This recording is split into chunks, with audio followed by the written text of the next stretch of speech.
Hello all, இது சனிக்கிழமை மதியம் எடுத்த மினி vlog. இன்னைக்கு லஞ்ச் பாக்ஸ் எதுவும் ப்ரிப்பேர் பண்ணி கொடுக்காதனால காலையில் வேலை இல்லை. சரி, மதியம் ஏதாவது எனக்கும் ஷிஃபானுக்கும் மட்டும் சிம்பிளாக செஞ்சுக்கலான்னு சொல்லி லெமன் ரைஸ் தான் ப்ரிப்பேர் பண்ணிட்டு இருக்கேன்.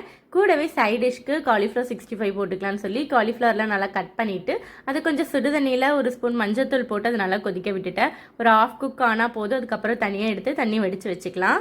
என்னடா காலையிலேருந்து எதுவுமே நடக்கலையேன்னு பார்த்துட்டு இருக்கும்போது தான் என் பையன் வந்தவன் சும்மா போனானா, போகிற போக்கில் ஃபோனை தட்டி விட்டுட்டு போயிட்டான்.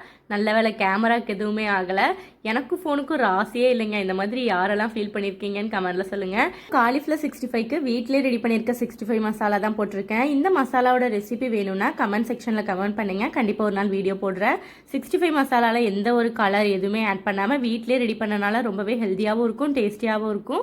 இப்போ லெமன் ரைஸ்க்கு தேவையானதை பார்த்தரலாம். இப்போ ஒரு பாத்திரத்தில் 3 ஸ்பூன் அளவுக்கு நல்லெண்ணெய் எடுத்திருக்கேன். நல்லெண்ணெய் நல்லா ஹீட் ஆனதுக்கு அப்புறமா கொஞ்சமாக கடுகு ஆட் பண்ணிக்கலாம்.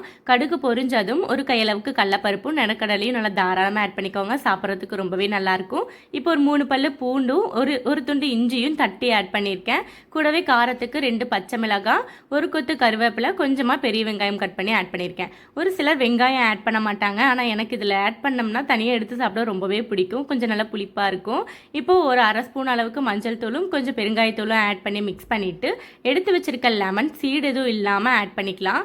இது லைட்டாக கொதிச்சு வர டைமில் ஸ்டவ்வை ஆஃப் பண்ணிடணும். ரொம்ப கொதிக்க விடணும்னு இல்லை. ஸ்டவ் ஆஃப் பண்ணதுக்கு அப்புறமா சாப்பாடு போட்டு மிக்ஸ் பண்ணிக்கலாம்.